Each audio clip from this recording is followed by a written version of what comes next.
I'm your host, Shelley Harrison, with another episode of Amplify Your Influence. We're a lively show featuring speakers, authors, and presenters who are on the cutting edge of top-level success in their company. This show will bring you intriguing people across the country who have successfully amplified their influence on stage, television, and other media platforms. Today, we are talking with our dedicated dudes. So even though we're connected women of influence, we always welcome men. So Glenn Bowie is my guest today. Let me tell you a little bit about Glenn. After 30 years in the wireless industry as a top sales consultant, Glenn is now paying it forward to help others reach their goals and dreams. He serves on the board of directors for the Tournament of Roses Foundation, How Fun, and Pasadena City College Foundation. Glenn also serves as an LA area chamber ambassador and has been volunteering with the chamber for the past 10 years. His greatest accomplishments in sales are welcoming one of the first to achieve 8 straight years in a row as the top performer in the most coveted President's Council, including receiving over 200 awards for outstanding leadership and consistency in sales for Sprint, Nextel, and T-Mobile. Glenn has launched a sales training presentation called Rise to the Top that takes you through 7 selling stages to help sales executives increase revenue. So I am so excited. Happy Monday, Glenn, and welcome to the show, and thank you for gracing us with your incredible wisdom on today's show. Well, thank you, Shelley. It's a pleasure and an honor to be here with each and every one of you. Oh, well, thank you, Glenn. And I had a little hiccup there because all of a sudden, you know, when your computer just kind of goes black and you're reading something, and I'm like, oh, I got to get my computer back. So it came back. But I want to find out. So, you know, you are an author. You released your book, The Art of Speaking into Existence. What inspired you to write that book, Glenn? Well, thank you, Shelley.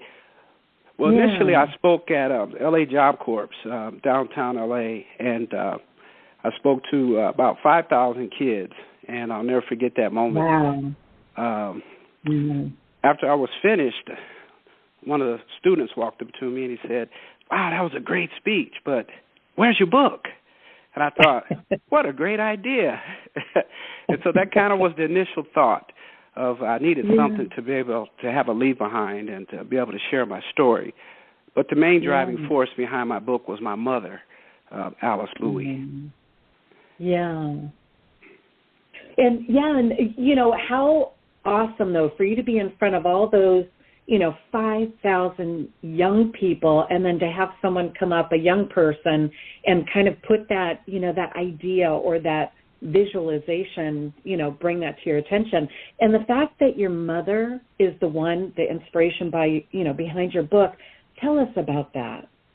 Oh, well, my mom was a great influence in my life growing up in the projects of Peoria, Illinois. She always kept a positive attitude, always taught us to dream big and believe in yourself, and we had a strong faith as kids growing up. But most importantly is that she was the driving force that you can overcome any barriers in life, regardless of where you start.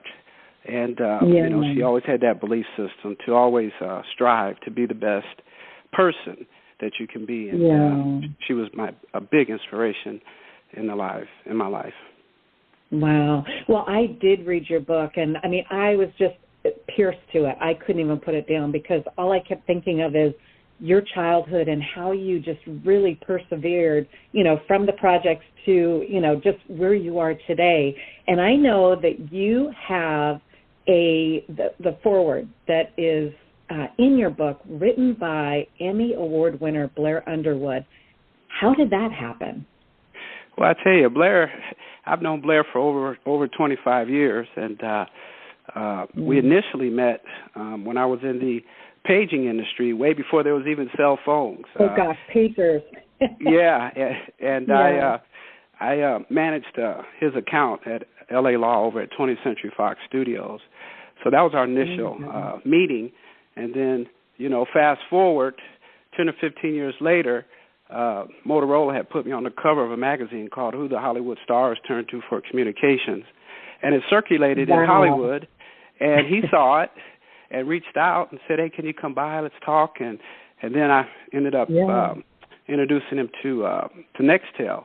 So that's kind of how it started, and then that article just snowballed all throughout Hollywood, and that was kind of my launch into the entertainment industry and being able to supply them with technology. Yeah, and you know what I hear is, here you were on the cover of a magazine. You were already amplifying your influence back then.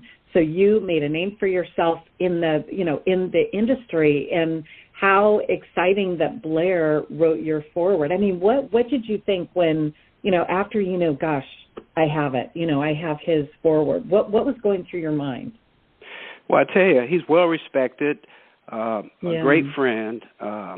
He even went above and beyond.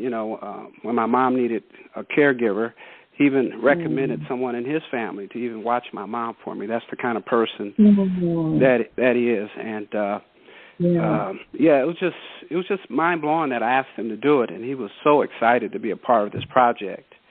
And a few other people have now come on board as well. Gus Blackman, who's executive producer of the Judge Mathis show, and John Combs wrote the introduction to the book as well. He was the West Region president. So it was just some exciting times. Yeah, my gosh. And I know that, you've got a history of working with people in Hollywood. And let's talk about that, because I'm curious, how, we know that Blair Underwood, and, you've been exposed to a lot of different people. I mean, and the list is huge. And we've talked offline where, I know who some of those folks are. So tell us, I'm curious, tell us about that, because that really is, mind-blowing, Glenn, when you think about how many people you were exposed to and just working with them. Well, Shelley, it's just something that just happened. I never came out to California, from Pure, Illinois, to get into the Hollywood industry per se. It just happened. Once you get introduced to one person and you get referred to the next, and next thing you know, it just started snowballing. But, it's just, one thing I've learned is that people are just people at the end of the day. And I've learned to respect them, and they respect me as well. And I've got some great, outstanding relationships. And I got to meet some of their business managers. For example, Jeff Woolman, who was one of the top business managers, and he had a whole roster from Halle Berry to Roger Henson, to Bradley Cooper, Will Arnett. It just started snowballing from there. And, it's just timing. Everything is timing. And so a lot of it, I just started speaking into existence, my dreams and my vision and my goals. And by the grace of God and being blessed, those visions and dreams just started coming true. And I just always kept that positive attitude, that positive energy, and it's been a blessing. Yeah, and we're going to go to a quick commercial break, but when we come back, I want to definitely talk about, some of those celebrities and who is your favorite. So now we're going to take a quick moment to recognize one of our sponsors and partners. Women Lead Radio is brought to you today by Connected Women of Influence and our partner, Microsoft. The Microsoft mission is to empower every person and organization on the planet to achieve more. Microsoft believes technology is a powerful force for good and are working to foster a sustainable future where everyone has access to the benefits and opportunities created by technology. Microsoft believes technology can and should be a powerful force for good, and that meaningful innovation can and will contribute to a brighter world in big and small ways. Thank you for your support, Microsoft, and to all our sponsors and partners. And we are going to return back to Amplify Your Influence here on Women Lead Radio with my guest, Glenn Bowie. So, Glenn, we kind of left off with, the Hollywood celebrities that you were introduced to, that had been, surrounded by. Let's talk about, maybe a couple of those celebrities and who your favorite celebrity was to work with. Well, I tell you, Shelley, when I first arrived here in Los Angeles, I knocked on many doors, trying to get a job in sales, and knocked over on 200 doors, and no one would hire me, and it was just kind of a frustrating period, but I was determined to make it. And so a bell went off in my head. I said, you know what? Maybe I should just try to go back into what I used to do when I was going to college, was waiting tables. So I got a job at Universal Studios at the Sheraton Premier Hotel. Was my first opportunity, and I was able to meet Mr. Michael Jackson, and that was an experience. I would say he probably was the most influential celebrity that I met, and then it just kind of went from there, from Michael to Muhammad Ali to now I became best friends with Walter Payton from the Chicago Bears. We became really close friends, but yeah, it was a lot of fun just meeting different people. It's just been a blessing coming out here to California. It really has exceeded my expectations. Oh, most definitely. And you met them really when, first of all, they weren't acting. They were authentically themselves, just probably, really depending on you for their technology needs, right? Oh, yes. And being it expanded from the hotel days to technology to, just sharing my story with them and a vision that I had in the wireless industry as well. And so they had vision, too, for their own personal goals and their dreams and aspirations. But, it was just fun to be able to collaborate and share best practices. So it was a lot of fun. Bet. Yeah, especially with some of the names that you mentioned. I mean, sometimes those folks are, untouchable. And, it's exciting that you're able to, to really get kind of so close to them, And you mentioned vision, what your vision was. How did you start your vision board? Well, as a kid growing up, we were stuck in the house a lot in those, winter months back in the Midwest. So you know how that is. Oh, yeah. And so my mother would take me out with her to go get her hair done, which is funny. And I'd tag along, and I was bored to death sitting there watching her, get all dialed up, and she'd say, son, go over there and read a magazine. And I'd sit there and read a magazine, and I started tearing out pictures out of magazines. And that was my initial start at about 5 years old. And I started tearing them out, and I'd come home, and I'd put up anything that inspired me, Shelley, like birds and airplanes and doctors and lawyers and homes and cars and just anything. And I just started putting everything up on my wall. And that was my initial vision that I started, and it just grew from there. Wow. I mean, I could just imagine you as a little boy, and at that point, I mean, it's different things that you probably would have visualized, where maybe an adult would take, different things. So it's interesting how you pulled that together, and especially at such a young age. Here you are. I can just visualize you in the salon with your mom, and you over on the side there just pulling out pictures out of magazines. That's pretty cool, though. And I know you talk about key steps to dreaming big, and let's talk about those. What are some of those key steps? Maybe mention, a couple of them, and then we'll talk about those. Well, yes, I believe that, if you could just put your dreams and write them down, put them on paper, meditate on them. Dreaming big is kind of a spinoff of speaking into existence. I think anyone can visualize their dreams and goals if you just think about it, and you got to get in a quiet space, a tranquil space, whether you're at the beach or you're sitting in your living room or just watching the rain as I'm doing today right here in my living room out the backyard.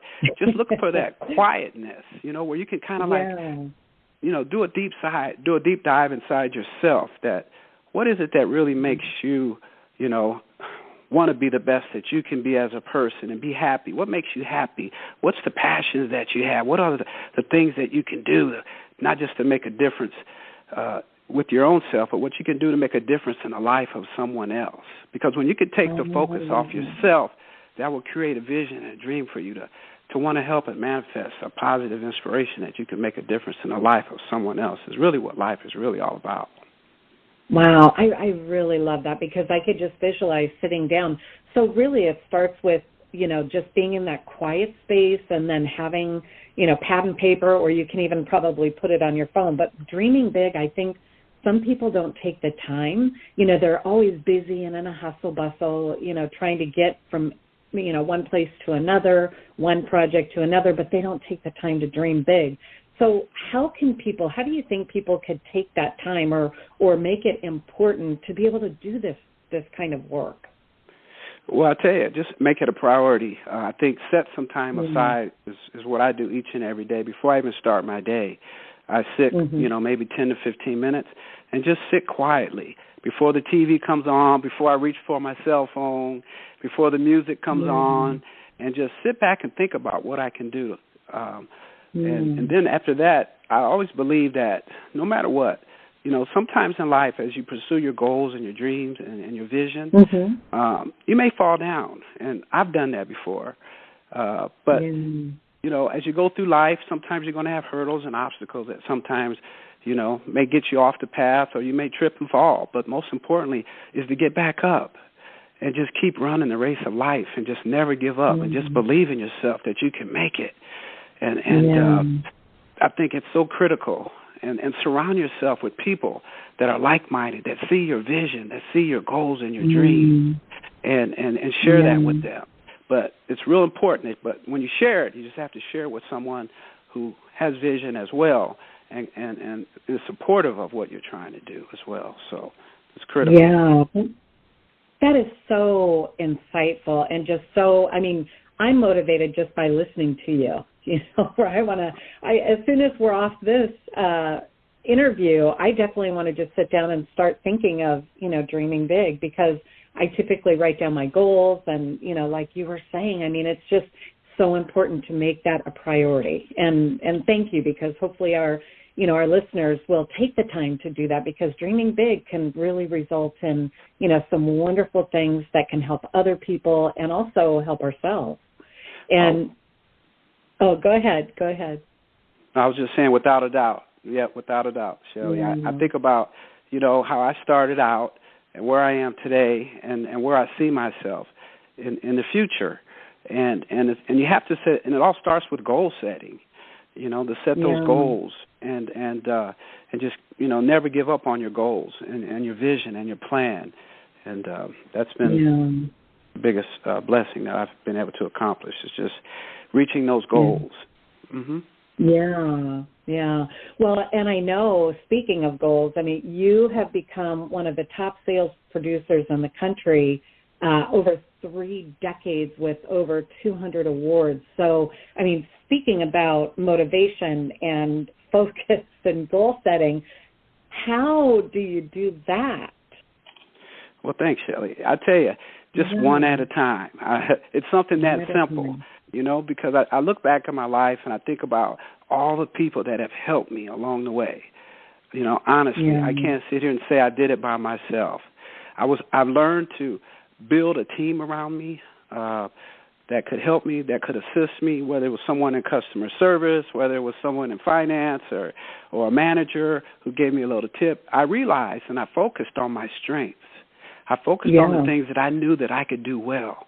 And the things that I needed improvement on, I seeked help and counsel and guidance from others that helped get me to where I am. And as I look back, I thought it was important, because anybody can sell a product, but not everyone can follow up with the product, because that's what's missing in society today, in my opinion, is that, the service industry, people want to know and feel good that after they've purchased a product or whatever it is, they can reach you directly, because the real key of it doesn't happen until there's a problem. And once you can solve a person's problem and then you create a solution to their problem, that's where the magic happens. And that's where you build that trust and the relationship with your client. And then not only do you they become a client, but they also become a friend, and you become a trusted advisor. Oh my gosh, I'm getting the chills, because that's exactly, I have a few awards, certainly not as many as you. But my days when I was in the banking industry, and, I really kind of what you were saying, where it's building those relationships and building a trusted, where you're a trusted advisor. And people really appreciate that. And I think they, number one, they're going to refer business to you. They're going to, continue to work with you. They're going to come to you for their, if they have issues or problems, they're going to come to you because you're a problem solver, solution-based, someone that is very vested in helping them. Yeah. I think that's critical. And trust. At the end of the day, people buy from people that they trust. Relationships in life are built on trust. And that's one thing that I've always believed in, is how do you build that? But you have to earn it. You have to earn that trust. Yeah. Yeah, you definitely do. And I think earning it, I think, is by actions, by the way that you show up, by the way that you care about other people. But absolutely, that's critical. Mission important. Yeah. Yep. To show up, the follow up. Your word is your bond. If you say you're going to do something, you do it. If you can't do it, you just be up front and say there's something I can't do. You follow up. All those things are critical to building that trust. It absolutely is, most definitely. And, we have the pleasure of representing you with my company, Luminary Leaders. And when you think of Amplify Your Influence, which is what we're doing, the service that we're providing for you, how does that resonate with you in terms of amplifying your influence? What does that mean for you, Glenn? What that means to me is just being your true, authentic self. Be yourself. Yeah. Be who you are. Don't be anyone else. Think about it. Be your true best self. Think about and how you can help someone else along the way. The influence that you can make and the impact that you can make on the life of someone else. Because if you take the focus off yourself and you put the focus on someone else, you're going to get what you need in life. That's just the way it works. That's good. But if you can take your influence and be who you are, people see your true, authentic self, then they're going to gravitate towards you, and they're going to want to open themselves up to conversation. And then, therefore, you can build a relationship. That's powerful, because a lot of people, I think they just, they go about life, and what you just said is so, it seems like it would be difficult to do, but it's just a flow and something that, if you put the focus on other people, and I know you do that very well, Glenn, where I've seen you in action, I've seen you on stage, and, it's just wonderful to see, how you feel about amplifying your influence, because it kind of takes the spotlight and puts it on people that are really interested in learning more, from you and from other people that, that they communicate with. Yeah. That's critical. Also, I believe in self-confidence, because as you influence and you help other people, it builds your own self-confidence as you go through life. Yeah. We live in a world today, Shelley, where it's all about how many likes you get, how many followers you have, things of that nature. But to me, it's more like having the right people following you, having the right people like you. You know what I mean? Yeah. But most importantly, you've got to like yourself first. Yeah. In order for you to have that influence on others and to make a difference in the lives of others. I don't judge my life based on, how many people, I can influence, even though that is the goal. But some are going to believe in you and some aren't. But as long as you stay true to your mission and you stay true to your vision of what, you believe in, and not let other outside influence take you off that path of what your vision and your goal is for your life, you can be successful. Yeah. Gosh, oh my goodness, this is so motivational. Well, I want to kind of take you back a little bit and into your childhood. What is the fondest memory that you have? Oh, boy, that's a good one. I've had a lot. Yeah. Yeah, I know. I tell you, the fondest memory for me was sitting on the porch when we moved from the projects to middle-class America. My mom was very influential, as you know, and she instilled in us that, hey, although we leave the projects and I'm going to position you in the middle class. Never forget where you come from. And I would sit out on the porch, and as a little kid, and I didn't have a father figure in my life. I had a beautiful mother, grandparents, sister, and 2 older brothers. So I would sit on the porch and watch the neighbors play baseball catch. And I was only 8 years old. The gentleman was a coach across the street from my mother's house. And he invited me to come play baseball catch with him and his son. And it really inspired me. And he invited me to come try out for the Little League team. But I was only 8 years old. And you had to be 9 years old to play. And he took a liking to me. He became my first mentor. But, Shelley, I became the first 8-year-old to make the All-Star team. Oh, my God. With the 12-year-olds. So that was probably the introduction to my first baseball experience that just kind of resonated of how building and finding mentors along the way. And that's what I want to do with my life now, is find someone that I can be a mentor to and find out what their goals and dreams are and help someone else. Yeah. Oh, my gosh. So we're putting it out there as far as mentorship. And I know, you have been able to talk with some groups of kids and, the Boys and Girls Clubs and all over. I mean, you have such a great story to share, Glenn. And, what I want to find out, and this is a question that I like to ask some of my guests, and I want to ask you because we're kind of on that path. So think of Toys R Us. And if you were a toy, what would you be and why? I would be a bicycle.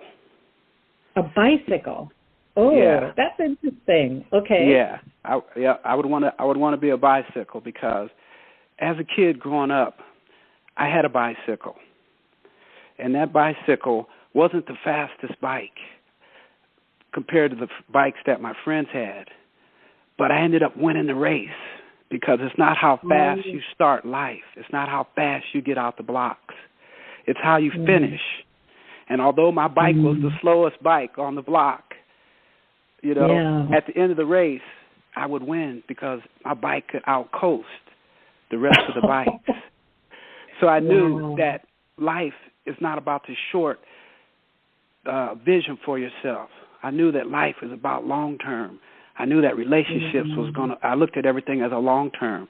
So at the end of the race, I knew that I wouldn't get out the blocks fast, but I knew if I stayed steady and if I stayed focused and let that bike coast me to the finish line while they were still pedaling hard, I was coasting to victory. So that's all that stuck in my mind. Yeah, so you were driven at a very young age, really. Driven meaning that's why I would imagine you've just stayed that path of success and you're going to continue to have that success. And I know that people will want to connect with you, Glenn. How do they find you? And most importantly, how do they find your book, The Art of Speaking into Existence? Well, thank you, Shelley. It's on Amazon. The easiest way is to go to Glenn Bowie, Bowie, speaks.com. And you can go to my website and click on there, and it takes you right there, and it'll direct you directly to Amazon, and you can see all the reviews, and I'm really excited about it. It's making a big difference and a major impact, Shelley, in the lives of others. From a 13-year-old girl who did a term paper to a 70-year-old man who came out of retirement. And the most touching story of all, though, was a lady back in my hometown who COVID had her down, and she said she was 20 pounds overweight and, ready to divorce her husband, ready to give up on life. And she said, but Glenn, after reading your book, she said, I reconciled with my husband. I'm back in the gym now, and I've got a whole new purpose for living. So, wow. All the more reason for people to get your book. So it's exciting. Yes, Shelley, things are really it's just exciting times, and people are calling me now for coaching opportunities, and just things are just expanding at a rapid pace. I'm really excited about the future. I'm really blessed. thankful that you gave me this opportunity to come on the show. It's really been a pleasure. Most definitely, Glenn. Well, we'll make sure that we push it out because I want people to hear this because it was very inspiring. And, that's our show for today, Glenn. We hope you gain new ideas and wisdom from our powerful guest, Glenn Bowie.